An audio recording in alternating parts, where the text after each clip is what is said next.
la tierra de las preguntas. En este episodio 2, que hemos titulado La demostración, queremos, antes que otra cosa suceda, recordar un poco de lo que ya mencionamos la vez pasada. Preguntamos, tal vez lo recuerdas, ¿qué te preguntas a ti mismo? ¿Qué te causa curiosidad? ¿O qué te podría maravillar? Y dijimos que esta serie de preguntas no está orientada a que pensemos en esas preguntas que muchas veces nos hacemos y que son curiosas en un sentido tal vez hasta infantil, como por qué el cielo es azul, o qué tan alto es arriba, o por qué las gallinas no vuelan. Cuando hacemos estas preguntas nos vamos hacia la profundidad de la existencia incluso de nosotros mismos, y entonces salen preguntas como, por ejemplo, la razón de ser de nuestra existencia. ¿Cuáles son los enigmas que tiene el universo? ¿Tenemos un propósito como seres humanos? ¿Tenemos un propósito o un plan de manera individual para cada uno de nosotros? ¿Cuál es, por ejemplo, la vida que van a tener nuestros descendientes? ¿Cómo van a estar nuestros hijos en los siguientes años? ¿Cómo van a estar las siguientes generaciones? Tal vez te preguntas en si tus hijos tendrán una buena vida o si tus nietos tendrán una buena vida. Esas son las preguntas a las cuales nos estamos refiriendo. Y entonces dijimos que nuestra capacidad de asombro y curiosidad puede causar miedo, puede causar alegría y lo que en este momento nos confiere, puede crear más preguntas. La semana pasada dijimos que incluso algunas de esas preguntas tal vez nunca tengan respuesta. Tal vez nunca encontremos la respuesta a alguna de esas preguntas, pero también dijimos que por eso es que para poder dilucidar y para poder tener en cuenta estas preguntas e irles dando respuestas que nos satisfagan, tenemos lo que hemos nosotros llamado un marco de referencia. Este marco de referencia es totalmente individual. Este marco de referencia que tú tienes y que yo tengo tiene que ver, por ejemplo, con tu educación o tiene que ver con el esquema de valores que te dieron o tal vez con aquella religión que tus padres te entregaron, tu educación o incluso alguna profesión que tengas en este momento tiene que ver con todo esto. Tu marco de referencia, es decir, cómo interpretas el universo, cómo interpretas el mundo, cómo interpretas la vida. De allí parte tu marco de referencia. Y dijimos, tenemos interrogantes porque nuestro marco de referencia no nos proporciona todas las respuestas. Tendrás un marco de referencia, tendrás tal educación, tendrás tal vez tal pasado, tal historia. Estás ubicado en un momento específico, geográfico e histórico. Y todo eso, de lo cual tú interpretas el mundo y la vida, no tienes todas las respuestas. Por eso es que causan interrogantes. Y ya entrando a lo que hoy queremos decir. Los teístas, es decir, las personas que creemos en Dios, tenemos interrogantes. Así como también los no teístas las tienen. Es decir, las personas que creemos en Dios o en algunas otras partes del mundo, en dioses, o en alguna cosmovisión que tenga que ver con la religión, tenemos muchas preguntas. Pero ¿sabes qué? También las personas que no creen en Dios, que podemos definir como agnósticos o como ateos, a quienes respetamos y que también respetamos sus marcos de referencia, también las tienen. ¿Cómo te lo puedo ilustrar? Mira, los teístas podemos llegar a preguntarnos, por ejemplo, ¿por qué existe el sufrimiento? ¿Por qué si tenemos un Dios de amor, se permite o en este mundo hay niños que están sufriendo? ¿Por qué en este mundo existen las guerras? ¿Por qué si se supone que todos los cristianos deberíamos de tener la misma cosmovisión? ¿Por qué existen tantos movimientos cristianos que se contradicen unos a otros? Y es más, tal vez por eso tú estás pensando en abandonar la fe, si nos estás viendo, o tal vez ya abandonaste la fe porque tal vez viste que en el cristianismo hay muchas contradicciones e incluso hasta peleas sin sentido. Eso es lo que podemos llegar a preguntarnos quienes creemos en Dios. Pero si tú eres agnóstico, si tal vez te consideras ateo, tal vez también te sigues preguntando otras cosas. Por ejemplo, ¿cómo es que la selección natural nos da cosas que no se pueden ponderar, como los sentimientos, como la capacidad que tenemos de amarnos unos a otros? ¿Esto realmente es parte del azar? Tal vez te has preguntado, o tal vez te has preguntado en algo más allá, como si todo esto ha sido por el azar, entonces ¿existe o no existe un propósito? Y entonces, ¿por qué hacemos las cosas que hacemos en este mundo? Y entonces, viene ahora lo que yo te quiero compartir desde mi punto de vista, desde mi estatus de ser alguien que siga a Jesús. Te puedo decir lo siguiente: el cristianismo tiene la convicción de que Dios envió a alguien a nuestro lado del marco para ser un punto de referencia. Te lo quiero compartir no porque yo tenga la verdad, sino porque he visto, y junto conmigo todos los que nos consideramos seguidores de Jesús, hemos visto que es Jesús, que pensamos y creemos, tenemos la convicción de que Dios envió a nuestro lado del marco. En otras palabras, se hizo un ser humano como nosotros para ser un punto fijo.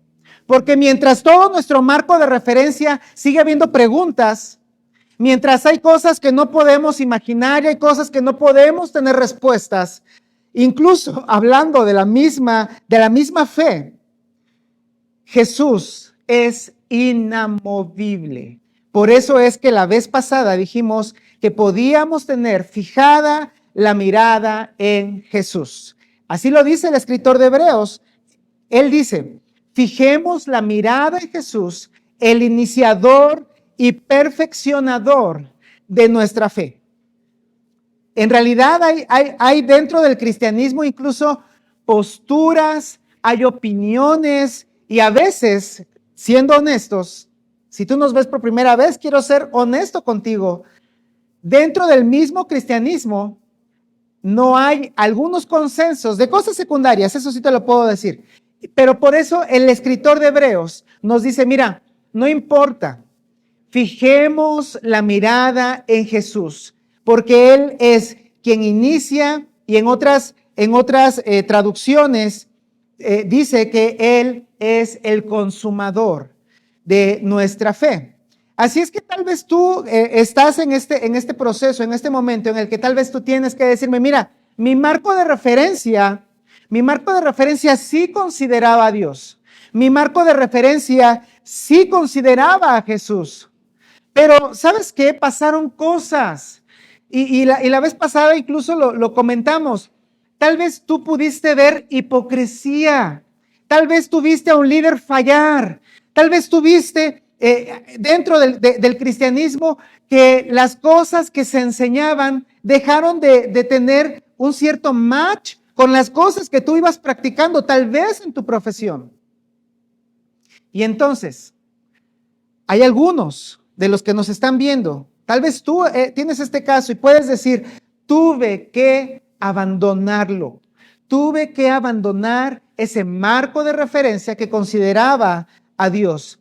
Y tal vez hay quienes estén en este momento, incluso entre nosotros, decir: estoy pensando en abandonarlo, estoy por darle la vuelta a la perilla de la salida de la fe. E incluso una tercera opción podría ser: ¿sabes qué? Yo ni siquiera he tomado en cuenta la fe. Yo no estoy dentro de algo que tenga que ver con Dios. Y por eso es que podemos ver este marco de referencia, en el cual tal vez tú en algún momento, como podemos leer aquí, sucede el hecho de dejar fuera a Dios de tu marco de referencia. Esto sucede cuando la experiencia no se alinea ni se suma a la versión de fe con la que se creció. ¿Por qué? Porque cuando eres niño, y tal vez esto tenemos en común todos los mexicanos, cuando somos niños se nos entrega una religión. Y si no, y si creciste tal vez, como en mi caso, en un hogar, de un hogar cristiano que asistía a una iglesia bautista, tal vez también puedes considerar, oye, se me entregó una versión, se me entregó algo que tiene que ver en cierta forma con una religión. Pero cuando las cosas o la experiencia de la vida no se alinea con esa versión de fe, es cuando tiendes a tener que abandonarlo, o a considerar abandonarlo, o al menos a hacer preguntas que tengan que ver con este marco, esto que me han entregado, esta situación de la Biblia y de asistir los domingos y de tener una serie de disciplinas personales. Tiene que ver realmente con mi vida, tiene que ver con el universo, tiene que ver con todo lo que yo estoy recibiendo en cuanto a educación y en cuanto a experiencias. Porque mira, una cosa es cierta. Cuando eres niño, o mientras somos niños, todas las religiones son fáciles. Todas las religiones se amoldan a nosotros. Todos los niños creerán. Todos los niños que se les haya entregado, ya sea el cristianismo o tal vez el islamismo o alguna otra religión que haya o que exista, en la infancia todo tiene sentido.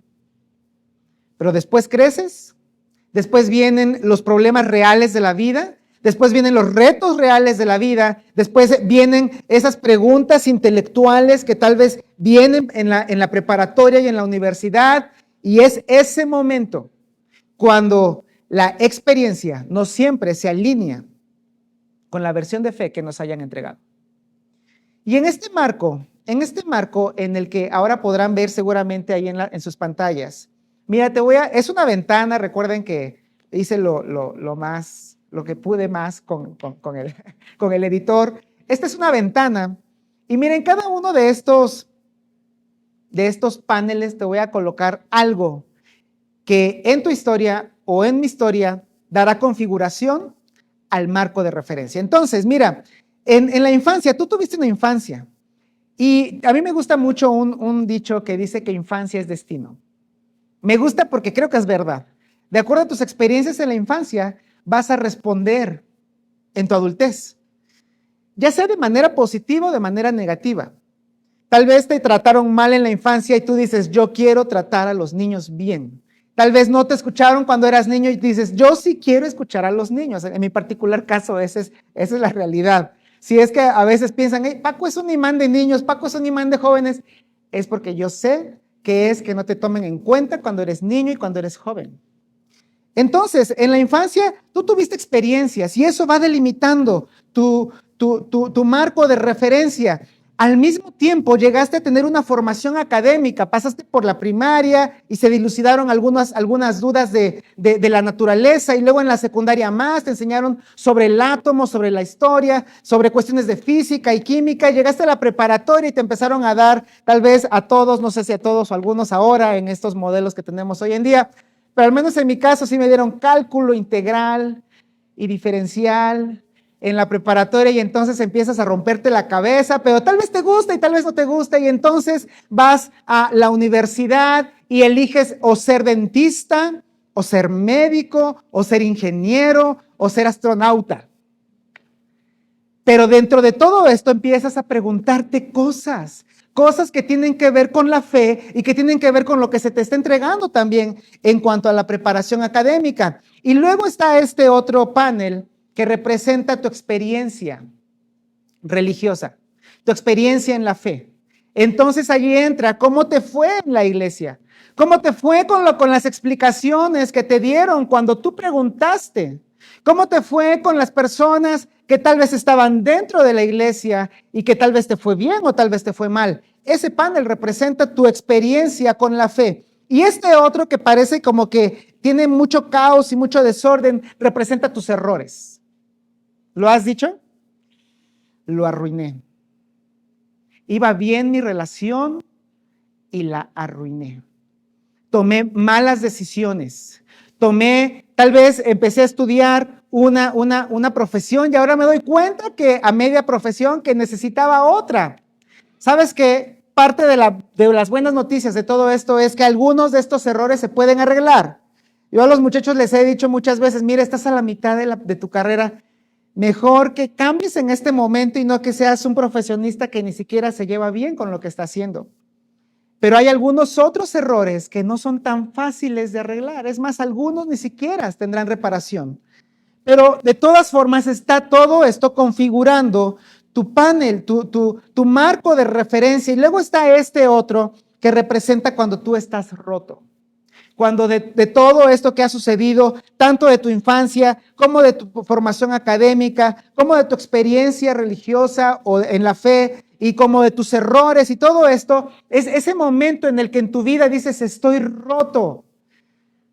Estoy roto porque ella o él, estoy seguro que eran la persona específica para mí en mi vida. No sé cómo sucedió, pero hoy tengo la vida rota, no lo tengo a él, no lo tengo a ella. Tal vez perdiste algún familiar, tal vez perdiste a alguno de tus hijos, tal vez perdiste a tus padres, tal vez perdiste tu trabajo.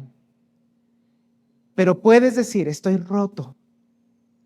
Todo esto va configurando tu marco de referencia, va configurando cómo ves e interpretas el mundo. Y este último, no quiero saturar, este último representa ese momento en el que en tu mente y en tu corazón empieza a haber dudas, empieza a haber miedo, empiezas a saturarte de tantas cosas y entonces también viene la depresión, también viene la ansiedad.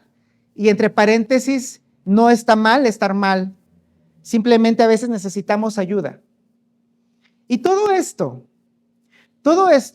configura nuestro marco de referencia con el cual interpretamos el mundo. Y todo esto porque mira, algunos dirán, ¿esto qué tiene que ver conmigo? ¿Qué tiene que ver con todo lo que nos vienes diciendo de la fe y de Jesús y de Dios? Bueno, mira. En el siglo I, las personas tenían un marco de referencia. ¿Cuál era el marco de referencia del primer siglo? Repito, todos los marcos de referencia son individuales y diferentes, pero algo que tenían en común en el primer siglo era el marco de referencia que había para ellos en específico. Y si somos todavía más, pues nos enfocamos más en lo que eran las personas que estaban junto a Jesús. Ellos tenían un marco de referencia todavía más específico porque tenían la religión judaica, tenían encima, por ejemplo, la opresión del Imperio Romano y además de todo esto, ahora tienen un montón de cosas que suceden entre ellos y que están interpretando de acuerdo a todo esto el mundo. Por ejemplo, el marco de referencia de las personas que estaban con Jesús en el primer siglo incluía, por ejemplo, que si alguien estaba enfermo, pensaban que era un castigo de Dios. Si tú estabas enfermo, ya sea una enfermedad que venía a tu vida o algo con lo que nacías, las personas pensaban que era porque Dios te estaba castigando. Es más, en alguna ocasión le preguntaron a Jesús hablando de un ciego, ¿quién pecó? ¿Este o sus padres? Porque el marco de referencia que les había sido entregado religiosamente, sus creencias decían que esto era así.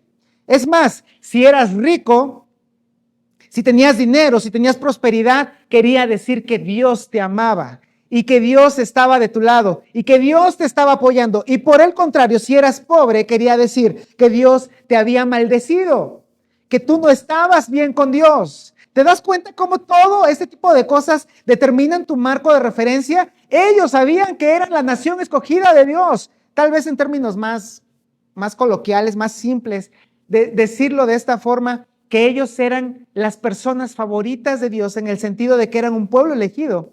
Y entonces se preguntaban, ¿y por qué estamos subyugados por el Imperio Romano? ¿Por qué otros imperios han venido y nos han hecho como ellos han querido? Todo esto implica el marco de referencia del primer siglo. Y así como ellos tuvieron un marco de referencia, y otra vez te vuelvo a mostrar te lo voy a estar mostrando mucho, tú tienes un marco de referencia y aquí es donde se entrecruzan las vidas de aquellos que vivieron hace 2000 años con nosotros que vivimos en este momento en el año 2024, finales del 2024, y si nos ven en internet y es otro año, pues el año en el que nos estés viendo. aquí se entrecruzan las cosas, porque todos tenemos un marco de referencia. Y la semana pasada dijimos, ¿por qué no preguntarnos si tal vez nuestro marco de referencia es incorrecto? ¿Por qué no preguntarnos si tal vez varias de las cosas que tú interpretas están mal? Y por eso es que te quiero ofrecer esto. Recuérdalo, Dios lo hizo por los judíos o por los que estaban en la época de Jesús en el primer siglo y lo ha hecho también por nosotros con nuestros marcos individuales. Dios envió a alguien a nuestro lado del marco para hacer un punto de referencia. Dios envió a Jesús para que podamos, tal vez de todas las cosas que no entendemos, todas las preguntas que nos hacemos y que tal vez nunca encuentren respuesta, recordar que en Jesús hay alguien en quien nosotros podemos tener certidumbre, tener certeza, saber que es inamovible y que podemos confiar.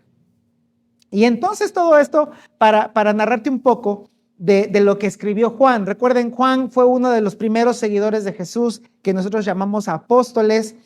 Y él escribió cosas que sin duda nos tienen que interesar, porque nos van a dar lo más importante para que nosotros podamos entender que tenemos un propósito y tenemos la mirada de Dios en nosotros para que de todo ese marco que con el que nosotros contamos no nos extraviemos. Y mira, dentro de esto que te voy a narrar, Jesús les había dicho a sus seguidores, a los apóstoles, a los discípulos en general, habían venido a Jerusalén o estaban más bien en camino a Jerusalén para celebrar la Pascua. Y dentro de todo esto Jesús les dice, ¿saben qué? Vamos a ir a celebrar la Pascua, pero en algún momento yo me voy a ir. Me voy a ir y al lugar al que yo voy ustedes no van a poder venir. Y en medio de todo esto, Pedro, que generalmente es el que siempre habla, igual que algunos de nosotros, siempre hay entre nosotros alguien que sin levantar la mano, a ver, Señor, siempre hay alguien. Por eso se dice que Pedro es sanguíneo. Te invito a que veas la serie que tiene que ver con los temperamentos. Pero mira, Pedro es así. Pedro entra y pregunta, Señor, hablándole a Jesús, Señor, ¿a dónde vas? Le preguntó Simón Pedro. Jesús respondió, a donde yo voy, tú no me puedes seguir ahora, pero me seguirás después. Para algunos que son del estilo de personalidad de Pedro, tal vez dirían, después de esta respuesta dirían, sí, Jesús, pero eso no fue lo que te pregunté. Y al mismo tiempo me das la respuesta que quiero escuchar. ¿Cómo le haces? Porque Jesús le dice, a donde yo voy, tú no me puedes seguir ahora, pero me seguirás después. Pedro le dijo, Señor, ¿por qué no te puedo seguir ahora mismo? Yo daré mi vida por ti. Porque recuerda, están en el contexto en el que Jesús les dijo, tengo que ir a Jerusalén, allá voy a ser maltratado, allá voy a ser juzgado y mal juzgado por los sacerdotes y por el pueblo, voy a morir y esa parte que a lo mejor ellos no escuchaban y no entendían del todo, voy a resucitar al tercer día. Por eso Pedro les dice, pero a ver, Señor, quiero ir contigo. Porque además recuerden que los discípulos, los apóstoles, todos los seguidores de Jesús tenían como una cobertura, como una protección que estaba dada por las multitudes.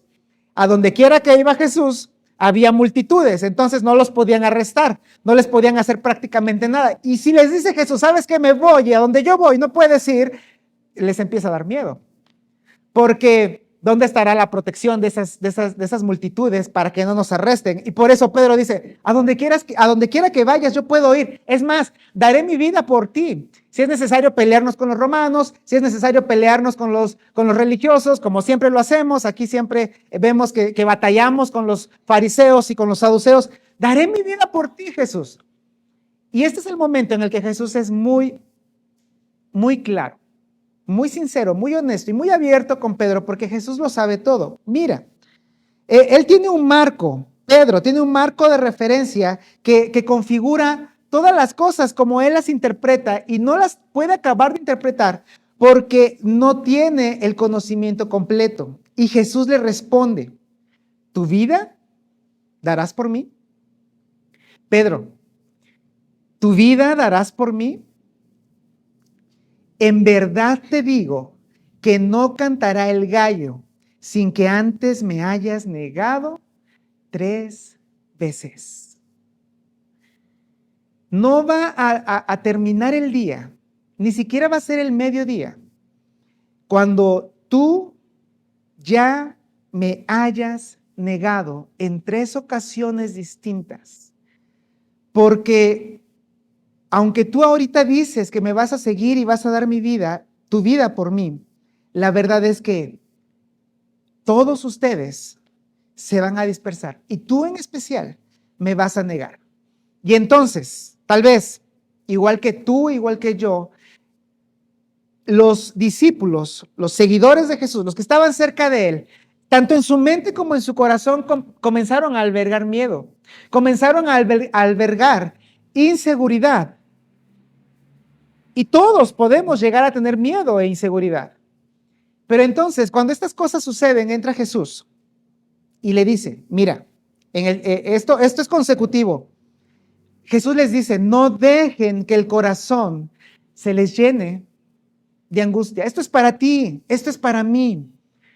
Alguien que es Jesús fue enviado por Dios en el momento específico de la historia de la humanidad y en este caso en el momento específico de tu vida y te dice, no dejes que tu corazón se llene de angustia.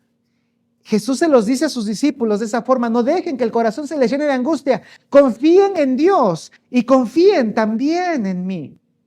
En otras traducciones, sobre todo la que más usamos, que es la Reina Valera 1960, algunos le dicen que es la reina de las traducciones, porque la verdad es que es muy, muy fiel a los originales. Jesús dice, creéis en Dios, creed también en mí. O sea, si ustedes creen en Dios, ustedes le creen a Dios, porque tienen un marco de referencia que contempla a Dios. Ustedes lo creen, le creen a Dios. ¿Saben qué? Así como creen en Dios, créanme a mí.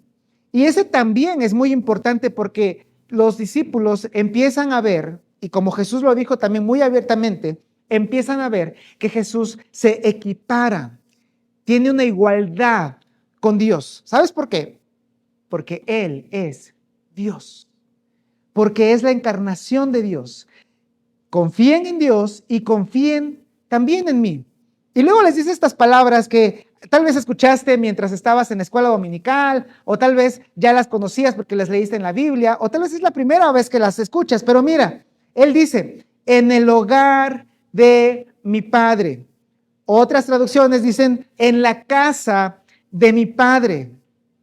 Y lo que piensan seguramente ellos, porque recuerda, su marco de referencia incluye a la religión judía, ellos cuando escuchan la casa del Padre, ok, es la casa del Padre de Jesús, que es Dios, entonces es la casa de Dios. Lo más seguro es que hayan pensado en el templo. Es más, repito, quiero ser honesto, y a mí también me dijeron que las instalaciones de la iglesia eran la casa de Dios. Y entonces no corras en la casa de Dios. No se habla fuerte en la casa de Dios. Y algunos nos preguntábamos, ¿es la casa de Dios? ¿Esto es la casa de Dios? Ok. Pues, ok, tiene buen gusto, aunque parece que le gusta un poco lo lúgubre y lo antiguo. No tiene muchos baños, pero tiene pocas habitaciones. La casa de Dios. Seguramente ellos pensaron también en eso, porque hay un marco de referencia que te han entregado. Y repito, pregúntate si tu marco de referencia es correcto. En el hogar de mi Padre, dice Jesús, hay lugar más que suficiente. Algunas otras traducciones dicen, muchas moradas hay. Y otros que son más específicos, hay muchas habitaciones, hay muchos cuartos. Entonces, a ver, Jesús, creo que no estamos hablando de lo mismo de haber dicho ellos. En la casa de Dios, o sea, en el templo, no hay habitaciones. Entonces, estás hablando de otra cosa. Sí, porque en el hogar de mi Padre hay lugar más que suficientes. Si no fuera así, ¿acaso les habría dicho que voy a prepararles un lugar? ¿No se los hubiera dicho? Les voy a ir a preparar un lugar. Y entonces ellos se dan cuenta de que no habla del templo. No está hablando del templo. Está hablando de un lugar más allá. Es transdimensional, si lo pudiéramos decir en términos modernos. Es lo que nosotros conocemos como el tercer cielo, y a ese lugar, al menos el conocimiento de ellos, no se llega a menos que mueras. Y entonces ellos dicen, a ver, Jesús, estás hablando de morir, tal vez no queremos después de todo ir. Pero Jesús continúa, cuando todo esté listo, a donde yo voy a ir a prepararles, volveré para llevarlos, para que siempre estén conmigo donde yo estoy. Si ellos no lo están interpretando bien, tal vez algunos de nosotros empezamos a tener algunas dudas respecto a esto. O sea, Jesús, ¿quieres que muramos y que estemos allá? ¿O de qué estás hablando? Entonces Jesús les quiere dar más información y les dice, ustedes conocen el camino que lleva a donde voy. Yo creo que los apóstoles estaban en este momento con un montón de signos de interrogación alrededor, como tal vez algunos de los que estamos aquí traemos algunos signos de interrogación alrededor. Pero imagínense esto, por favor. Jesús les está diciendo, ustedes conocen el camino que lleva a donde yo voy. Y por eso Tomás entra, tal vez él sí levantó la mano, no como Pedro, y dice, no, Señor, no conocemos, no lo conocemos. Dijo Tomás, no tenemos ni idea de a dónde vas. ¿Cómo vamos a conocer el camino? Y ellos estaban pensando, recuerda, esto nosotros tal vez ya lo hemos leído y tal vez tú ya lo conoces, tal vez lo viste en la escuela dominical, no lo sé. Pero ellos están pensando desde su marco de referencia, su momento histórico y todo lo que ellos conocen. Cuando Jesús les dice, conocen el camino, ¿sabes qué se imaginaron? Una vereda. Porque además, recuerden que el Imperio Romano se fortificó y se fortaleció gracias a la construcción de caminos. Eso nos lo enseñan en ingeniería civil. Y la ingeniería, de hecho, la ingeniería romana era buenísima porque hasta hoy tenemos caminos que pertenecieron al Imperio Romano. Así es que Tomás le dice, tú dinos, ¿cuál es la vía Apia? Porque esa lleva para Roma. Por eso está el dicho de que todos los caminos llevan a Roma, porque el Imperio Romano se basó en caminos. Y entonces, pues tú dinos por dónde nos vamos, cuál es el camino que vamos a tomar, y entonces vamos a conocer el camino. Y Jesús le contestó. Y a veces también batallaba con Tomás, con algunas cosas que tenía que enseñarle a Tomás. Te invito a que leas todo lo que tenga que ver con los evangelios. Jesús le contestó a Tomás, y esto tal vez tú lo escuchaste, tal vez tú te lo sabes de memoria. Es más, algunas veces el cristianismo parecería que este versículo, que debería ser esperanzador, algunos hasta parece que lo usan para generar no esperanza, sino división, para decirle a la gente para restregarle a la gente que está afuera. Pero en realidad este es el versículo que más esperanza nos podría dar en esta noche. Jesús le contestó, yo soy el camino. Yo soy el camino. No se trata de la vía Apia, no se trata de algún camino que lleve a Jerusalén. ¿Y sabes qué quiere decir? Recuerda, estamos hablando de que hay un marco de referencia que todos tenemos y que ellos tenían en el primer siglo. Mira, yo soy el camino en el sentido de que no importa que estés roto, no importa tu formación académica. De hecho, los seguidores de Jesús, algunos eran pescadores, eran muy ignorantes en el sentido académico de la palabra. No importa tu infancia, no importan tus errores, no importa tu contexto religioso, si tuviste una buena o una mala experiencia. No importa si te sientes abrumado, no importa si te sientes solo, si tienes depresión o ansiedad. Yo soy el camino, porque Dios envió a alguien a nuestro lado del marco. Yo soy el camino, yo soy la verdad. Mira, algunos dicen, es que yo no creo, y si lo dices, quienes nos estén viendo o lo piensa quien lo esté viendo, lo respetamos ampliamente y te agradecemos que nos vean. Pero algunos podemos llegar a pensar, mira, yo no creo en nada que no se pueda ver y medir. En otras palabras, a mí háblame de ciencia, a mí háblame de hechos concretos. Y es que en realidad la ciencia se corrige a sí misma. Y por eso es que la semana pasada hablamos de un ejemplo científico de cómo los marcos de referencia deben cambiar constantemente. Y entonces, incluso esas cosas que constantemente cambian, académicamente hablando, pueden ir dando veracidad a lo que yo te estoy diciendo. Tú puedes pensar que tienes la verdad, pero en realidad todos los marcos cambian constantemente, incluyendo si tienes una mente que tenga que ver con lo científico. Y luego Jesús dice, yo soy el camino, yo soy la verdad y la vida. Y cuando Jesús dijo que Él era la vida, no se refería nada más a la vida física, porque cuando Él ora, más adelante, cuando es crucificado, unas horas después de todo lo que les está diciendo ahora, Él ora por los discípulos, por los cristianos en general, y Él dice, ¿qué es la vida? ¿Cuál es la vida eterna? Algunos piensan en la vida eterna y dicen, es cuando estemos en el cielo, es cuando ya hayan pasado todas estas cosas, ya el mundo sea nuevo, la tierra sea nueva, los cielos sean nuevos, y en el cielo muy allá, muy lejos. Pero ¿sabes qué? La vida eterna no está tan lejos.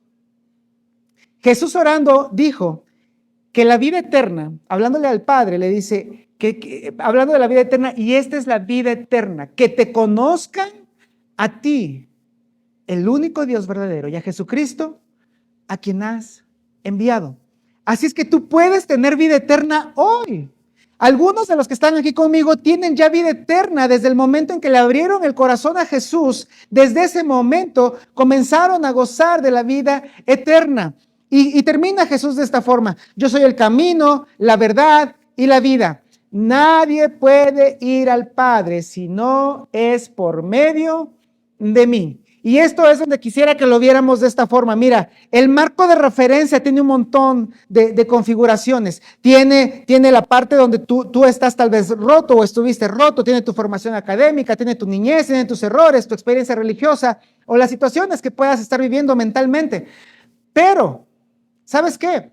No se trata de simplemente de decir ustedes son de allá y nosotros somos de acá. No, lo que Jesús está diciendo es que no importa cómo esté tu marco de referencia, no importa, tal vez está destrozada tu vida, tal vez estás viviendo momentos en los que no hay esperanza o parecería para ti que no hay esperanza, pero te puede decir Jesús, mira, si tú vienes a mí, yo soy el camino, yo soy la verdad, yo soy la vida, y puedes acceder al Padre que te ama, tu Padre celestial, única y exclusivamente por medio de mí. Porque de todo lo que ves, de todo lo que te puede causar confusión y más preguntas, el punto de referencia, el punto fijo e inamovible es Jesús.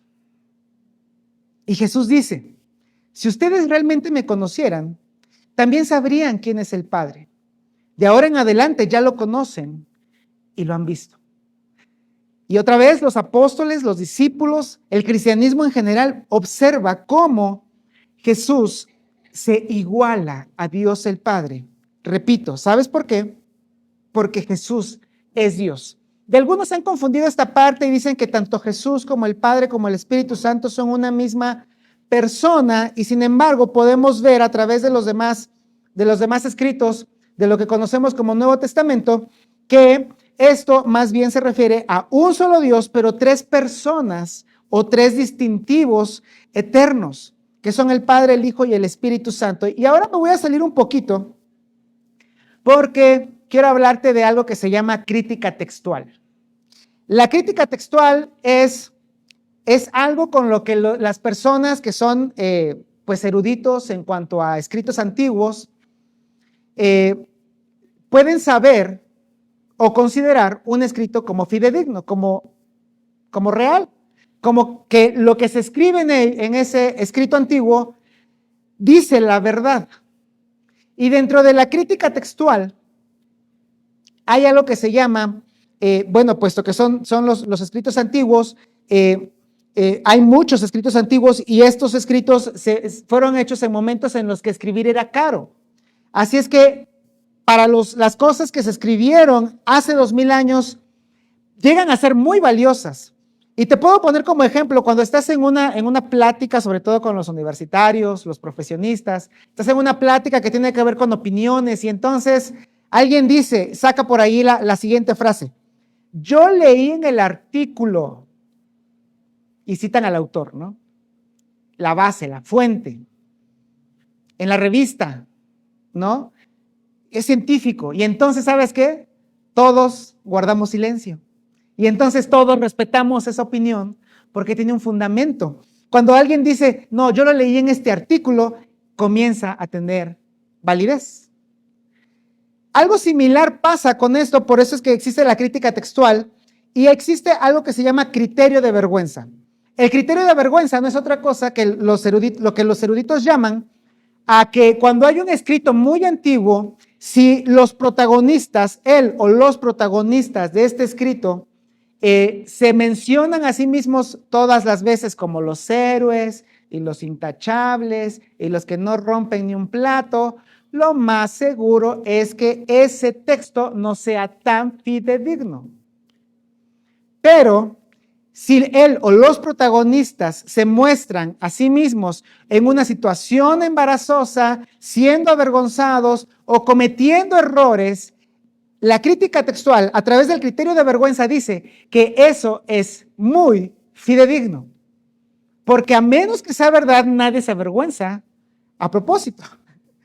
Entonces, lo que te quiero dar a entender es, para darte un poco de confianza en lo que estamos hablando aquí, es que los apóstoles quedaron como, tal vez hasta como tontos delante de Jesús por todo esto de lo que se está hablando, de lo que estamos aquí comentando, porque los apóstoles no tenían las respuestas y estaban constantemente, pues, en esta conversación con Jesús acerca de nuestros marcos de referencia. Entonces, para finalizar, Felipe le dijo, Señor, muéstranos al Padre y quedaremos conformes. Recuerda, tienen un marco de referencia. Él está, por eso es que les digo que parece que los discípulos están quedando en vergüenza, porque cada vez que hacen una intervención, Jesús les vuelve a decir y vuelven a quedar en vergüenza porque no lo saben. Tienen un marco de referencia. Y Jesús le responde, Felipe, he estado con ustedes todo este tiempo y todavía no sabes quién soy. Qué vergüenza, la verdad. Esta respuesta a la que le daría a Felipe, Jesús a Felipe. Tanto tiempo he estado con ustedes y todavía no sabes quién sois. En otras palabras, Jesús está diciendo, tu Padre Celestial quiere que lo veas. Esa es la razón por la que me envió a mí. Esa es la razón por la que yo estoy aquí entre ustedes. Si tú me has visto, dice Jesús, has visto al Padre. Y el siguiente versículo, solo crean. Eso es lo que tal vez te quiero decir hoy a ti que nos ves por primera vez, o a ti que tal vez estás pensando en abandonar la fe, o si ya abandonaste la fe, las palabras de Jesús son, solo crean, o créeme que yo estoy en el Padre y el Padre está en mí, o al menos crean por las obras que me han visto hacer. Y otra cosa importante, tal vez no lo vemos a primera vista, si solamente lees esto y lo lees de corrido no lo vas a observar, pero quiero hacer énfasis. Jesús dice, mira, si tú no crees que el Padre y yo estamos en una comunión tan mínima, que tan íntima, que tú puedes verlo a mí, a Él a través de mí, al menos cree por las obras que me has visto hacer. Es decir, Jesús no los está llamando a una fe sin evidencia. Al contrario, les está diciendo, si no crees esto solamente porque te lo estoy diciendo, entonces cree por la evidencia, porque tú has visto hacer cosas, me has visto hacer cosas que no hace cualquier persona. Tú me has visto levantar muertos, tú me has visto sanar enfermos, tú me has visto hacer que las personas cambien. No me creas, tal vez solo por creerlo. Cree en la evidencia. Si Felipe dice, muéstranos al Padre, Jesús dice, te he demostrado todo este tiempo que el Padre y yo somos uno mismo, que yo soy Dios y que eventualmente daré mi vida por ti y que eventualmente resucitaré porque tengo el poder para hacerlo, para que quede demostrado y creas por la evidencia. Y por eso es que existen algunos interrogantes sobre el cristianismo. Existen algunas cosas que tal vez tú puedes decir en este instante, oye, entonces, ¿es verdad que Adán y Eva o que el gran pez de Jonás, es que es muy increíble que todo esto haya sido hecho nada más en 6 o 7 días? Mira, tal vez esas preguntas están bien y en algún momento tal vez encuentres la respuesta o tal vez no la encuentres y no te satisfaga. Pero hay interrogantes dentro del cristianismo. Sin embargo, la evidencia mayor a la cual nosotros te ofrecemos, la cual ofrece Jesús, es que Jesús en algún momento resucitó. Y de esto dan demostración o dan testimonio. No nada más dieron testimonio 12 personas. No dieron testimonio de eso 30 o 40 o 50. Dieron al menos 500 personas el testimonio de que lo vieron con sus propios ojos. ¿Te acuerdas que por eso dijimos la semana pasada que nuestros ojos debían estar fijos en Jesús? Porque todo puede moverse. Todo puede cambiar, las cosas pueden fallar, las personas pueden fallar, pero si tú fijas tu mirada en Jesús, entonces hay certidumbre. Y si perdiste la fe, o si la abandonaste, o si estás pensando en dejar el cristianismo, porque eso pasa mucho, y aquí es donde tal vez les quisiera decir esto a los jóvenes, que van a entrar a la universidad, que están saliendo de la universidad, que sus experiencias de vida los empujan hacia allá. Quiero hacerte la primera pregunta. La fe que tal vez perdiste, ¿dónde estaba fijada? ¿En qué estaba puesto tu mirada que dejaste la fe? La respuesta que dijimos la vez pasada es lo más seguro. El 99% de los casos es no estaba puesta en Jesús. Tal vez viste a tu líder que falló, tal vez viste a las personas que no correspondían, o tal vez pasaron otras cosas, tal vez lo fundamentaste en que todo tenía que tener sentido en un biblicismo que no correspondía todavía, y tal vez dijiste, bueno, es que la Biblia y la ciencia y todo esto, mira, no pusiste tu vista en Jesús. La fe que tal vez perdiste, ¿dónde estaba fijada? La fe que estás perdiendo o que estás pensando en dejar, ¿dónde está fijada? Si no está en Jesús, por eso es que parece que el marco de referencia no tiene que ver con lo que está sucediendo, con lo que estás viviendo, con lo que estás viendo. Y por eso Jesús dice, fija tus ojos en mí. Fija tus ojos en mí. Porque en la medida en la que nosotros tengamos fijada nuestra mirada, nuestros ojos en Jesús, podremos tener la certidumbre de que cualquier cosa que suceda tendrá sentido. Dios envió a su Hijo a estar con nosotros para que no nos preguntáramos cómo estamos con Él. Esta es la última cosa que te quiero decir. Si le abres la puerta de tu corazón a Jesús, si consideras tener a Jesús en tu vida y en tu marco, si tal vez en algún momento lo abandonaste, si estás pensando abandonarlo, o si tal vez es la primera vez que consideras la fe, Dios envió a su Hijo a estar con nosotros para que no nos preguntáramos cómo estamos con Él. Porque en el momento en el que tú tienes a Jesús en tu vida, en tu corazón, en tus decisiones, automáticamente Jesús te dice, estás conmigo y estás con el Padre. Estás seguro en mí y estás seguro en Dios. Porque el que me ha visto a mí, ha visto al Padre. Esta es la invitación para ti. Que toda esta evidencia pueda servir para que consideres tener a Jesús siempre en tu vida. O bien, para que reconsideres estar en la fe, estar en el movimiento de Jesús, estar en Dios. O bien, para que no abandones a aquel que te ama tanto, que incluso dio su vida por ti. ¿Qué te parece si oramos? Padre, te agradecemos porque sin duda tú estás más allá y puedes ver todo lo que nosotros no vemos. Nuestros marcos tal vez son tan dispuestos a lo que hemos vivido, a lo que se nos ha entregado, a lo que tal vez hemos pensado que es la verdad y sin embargo cambia constantemente. Gracias porque enviaste de este lado del marco a tu Hijo Jesús. Gracias porque al fijar nuestras miradas en Él, podemos confiar, podemos tener certidumbre de que todo esté bien y que todo tenga sentido. Te pedimos, Dios, por aquellas personas que tal vez están viéndonos en este momento y que están considerando abandonar la fe. Te pedimos por las personas, Padre, que tal vez ya la abandonaron, pero que están reconsiderando. Te pedimos porque tú obres en su mente y en su corazón y Jesús sea realmente el centro de sus vidas. Te pedimos, Padre, por aquellos que tal vez nos están viendo por primera vez o están escuchando esto por primera vez y por primera vez están considerando también a Jesús.